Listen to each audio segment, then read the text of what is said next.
Now, the president of the ANC has been in the executive of the ANC since 1991.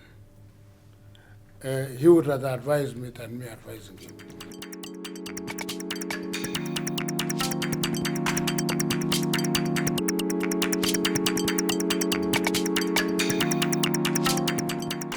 He was Secretary General, he was in the NEC, he was Deputy President, he is now President.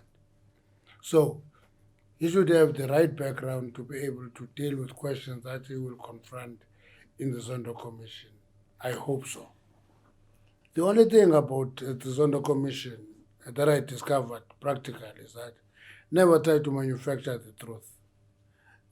State facts as you understand them, so that when they are asked again after 5 hours, you give the same answer. If they are asked after 4 days, you give the same answers because you have given answers as you understand and know them. That is my secret. I've seen many people going to Zondo Commission saying all sorts of things, distort the truth, try to look good, and when questions are asked, they run into problems because lies have short legs. If you listen to the discussion today, you can think that is the first time there is a step-aside resolution in the ANC. But if you are honest yourself, you know that 2 chief whips of the ANC in Parliament were asked to step aside. 2. You will remember that a deputy president of the ANC, when confronted with the charges of the arms deal, was asked to step aside. And that list goes on. The Minister of Communication, my friend Diana Pule, was asked to step aside. And that list is long.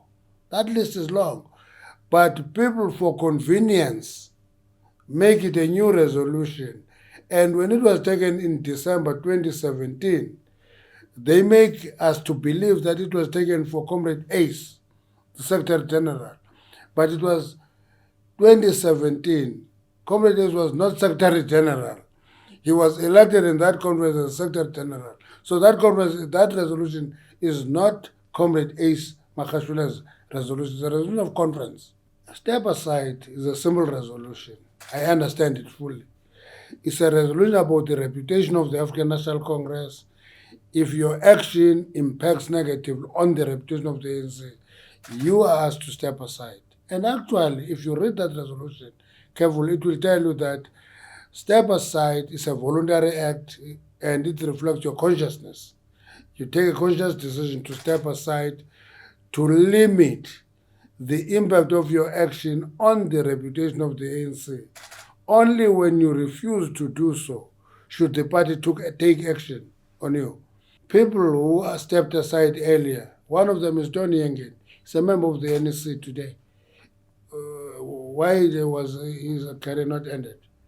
Another one was President Jacob Zuma. He came out of the step aside and became the president of the ANC. So it is convenient to make assumptions that are not backed by facts. Now, anybody who assumes that I don't talk to Comrade Ace is mistaken. I do talk to him. Actually, more regular than people appreciate. But what I'm not going to do is to dig into him in public. I won't do that. Attack his person, attack his personality, attack his way of doing things.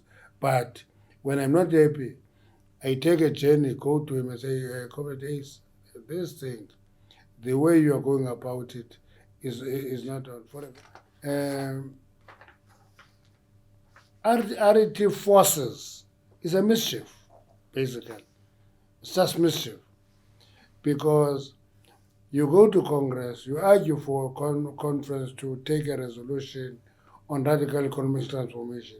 I hear this fight about whether it is radical economic transformation or radical socio-economic transformation. To me, that's not the issue. The issue is that radical transformation is urgent. All of us in the ANC agree with that. Okay. But once you add something new called force, you are creating an entity